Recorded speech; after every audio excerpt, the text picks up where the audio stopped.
As you can tell, we're in our beautiful acreage here in mid-Ontario area of Canada, of course. And this is a hardwood forest, meaning most of the trees in here are oaks, maples, basswood, ironwood, those kind of real hard woods. There's not really a whole lot of softwoods in here. I had cut a couple trees, but they got hung up in the canopy. There's another one over there. You see that one on an angle there? That's the other one. I was having a real hard time to pull the bottom because I didn't have my proper attachment onto the rear of the tractor. That space right there, do you see that space? This is going to become kind of like a road, like a logging trail. So I've been slowly picking at all the trees in that row, which is going to help me to get my tractor in and out. It's also going to be the main road going to further development on that direction on the property, which is, who knows what the future holds. I'm thinking like a sugar shack type thing, maybe a couple cabins, you know, off-grid cabins, maybe a tree house, and I don't know. I got these crazy dreams in my head. I have no idea if I could make them all come to fruition, but first things first is I gotta make this road.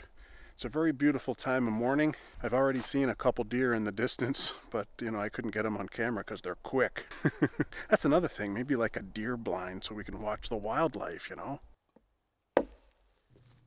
What I'm doing here is just marking out 16 inches because I like my firewood logs to be 16 inches in length, which is the most common length.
Once I'm really ready to make this road, I'll get my neighbor Phil.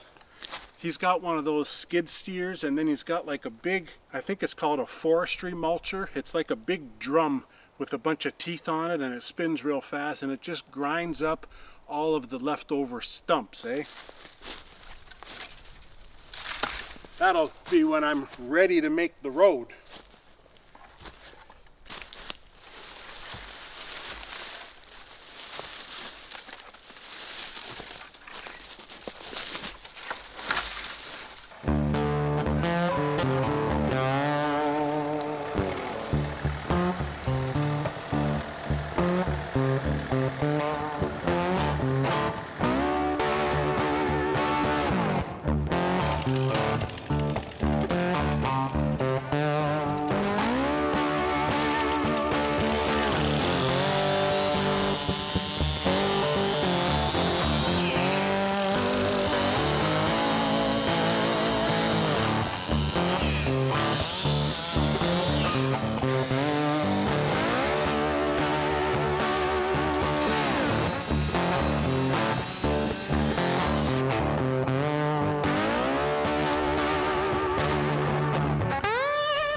Okay, 2 trees done.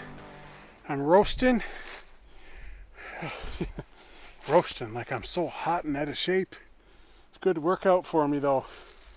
I gotta come back and pick all these up. And I still have all those little small ones that I did. But I'm gonna take this back and I'll meet you back at the log splitter.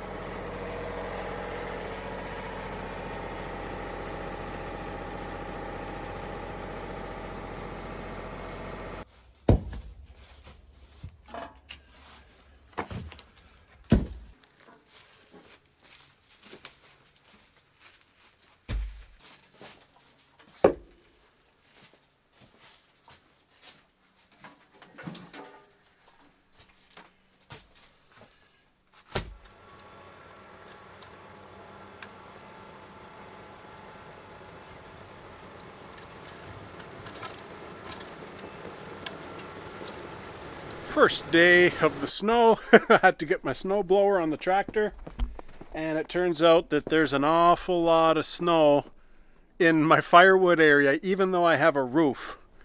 So what I may do, in fact, is attach like a tarp here and then let it hang down, and then I don't know how I can mount it, but even if it blows in the wind, maybe there's a way to put some string or something. If anybody has any ideas what I can do,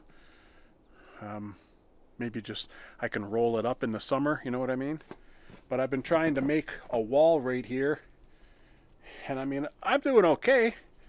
It's just some snow is coming in because it blows, you know. So we're going to clean up this firewood right now and get the splitter going. The splitter's doing great underneath this roof. I'm very pleased, and it's not getting rusty, and it's not in the weather, and I'm not in the weather when I'm doing it. So it's a win-win.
Firewood prepped into bundles.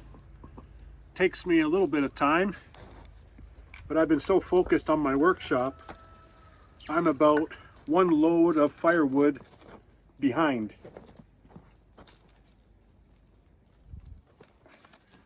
But I'm always ahead of the game, so it's not like we don't have any.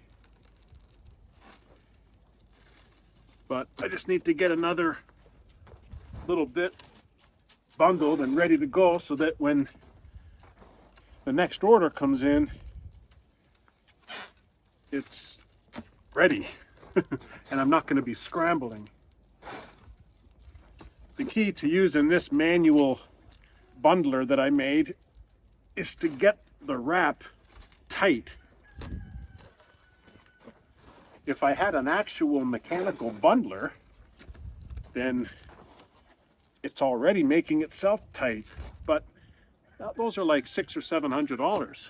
For the tiny amount of money and business that I get from doing this little side hustle, it's not worth me investing in a huge bundler, you know what I mean? As I'm trying to build a little wall here, I can already see it's not 100% level, or it's not 100% plumb. It's like I'm not loading it very good. But I'm doing my best. What I might do is start another row down here to have an extra layer to hold it up.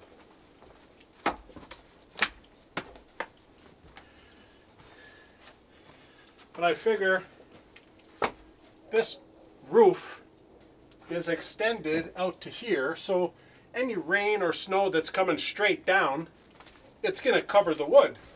So it seems like a logical spot to pile up some wood. I figure if I can fit 2 rows of firewood all along here, I'll still have plenty of room to maneuver and work.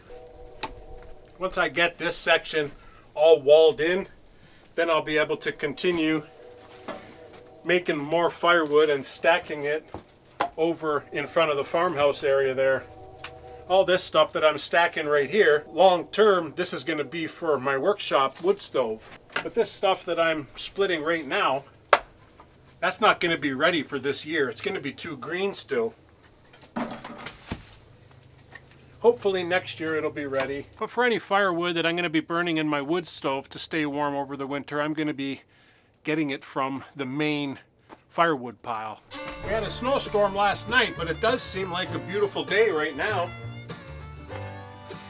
That's why the camera is somewhat overexposed because it's so bright outside, but it's dark under here.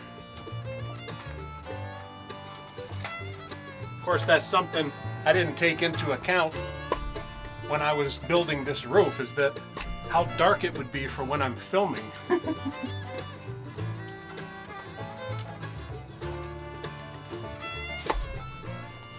But managing the forest and preparing firewood, and in the future I'll be hopefully doing some sawmilling. That's a big part of what we're trying to do here at the farm. And I mean, the forest needs to be managed. So who better to do it than me, eh?